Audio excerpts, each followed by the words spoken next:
Hi everyone, welcome to Extraordinary Taste. Making Bai Tang Gao sounds very straightforward with just a handful of everyday ingredients. But getting the right balance of taste and soft, resilient texture can be a bit challenging. Often the cakes turn out dense and have a rubbery texture.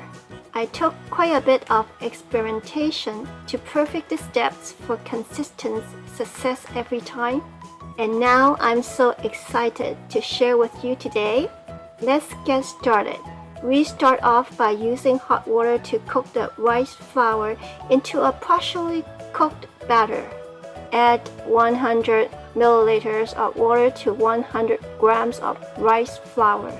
Whisk until the batter is smooth without any lumps.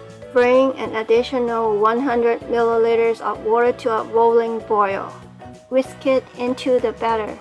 During this process, rice flour absorbs water, thickens, and provides a suitable substrate for yeast fermentation, leading to a soft honeycomb-like structure in the final product.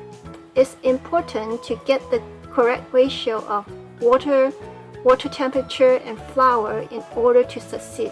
An overly thin batter results in a weaker honeycomb structure, while excessive thickness can cause fermentation failure due to insufficient water for the yeast. There are many ways to cook the rice batter, but this way guarantees the desired consistency, no guesswork. Add 60 grams sugar. Yeast metabolizes sugar as its energy source, converting it into alcohol and carbon dioxide. So avoid reducing the recommended amount of sugar in this recipe. This amount tastes quite mild because sweetness is reduced after fermentation. After mixing in the sugar, the batter's temperature hovers around 100 to 110 degrees Fahrenheit. Wait about 30 minutes for the temperature to drop back to the 80s or to room temperature. Although 95 degrees Fahrenheit is safe for the yeast, bubbles tend to develop more evenly when fermentation commences at lower temperatures. Both active and rapid rice yeast work, but active yeast yields better results. You don't need to activate the yeast separately because the batter has everything needed for yeast activation. Add 2 grams of active yeast directly into the batter. Mix well and wait about 15 minutes.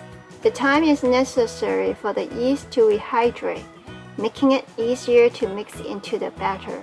Once the yeast is fully incorporated, cover and let time do the rest. Fermentation time varies depending on the surrounding temperature. Nowadays, many ovens come with a proofing function, and proofing can be done in 2.5 hours at 95 degrees Fahrenheit. It's a handy tool when you're in a hurry, but I found that proofing at lower temperature develops richer flavors.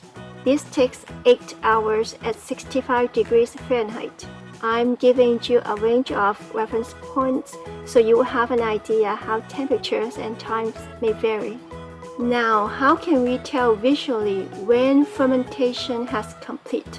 During fermentation, bubbles develop on the surface. If you observe numerous fine bubbles that persist even when whisked, fermentation has been successful. Double-acting baking powder releases carbon dioxide when mixed with wet ingredients and exposed to heat. So add it to the batter just before steaming. Dissolving 1/4 teaspoon of baking powder in a small bowl beforehand ensures even incorporation into the batter. Baking powder is optional. You could still get a soft cake, however, it may develop a less uniform honeycomb-like structure. Thin stainless plates distribute heat more evenly and have the best results for steaming Bai Tang Gao. Apply a thin layer of oil for easy demolding. Preheat the plate. Pour the batter into the hot plate. Keep the batter's thickness at about 1 centimeter.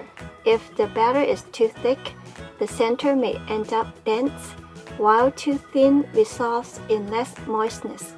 Steam on high heat for 25 minutes. Rest for 15 minutes to allow the moisture to escape for better taste and texture. A properly prepared Bai Tang Gao should exhibit a degree of resilience. Notice how it regains its shape when sliced. The honeycomb-like structure should develop evenly with no dense areas, all the way through to the back with many tiny holes.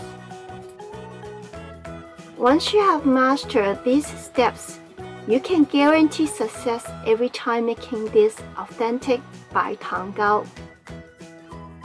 Thank you for watching. You have a good day. See you next time.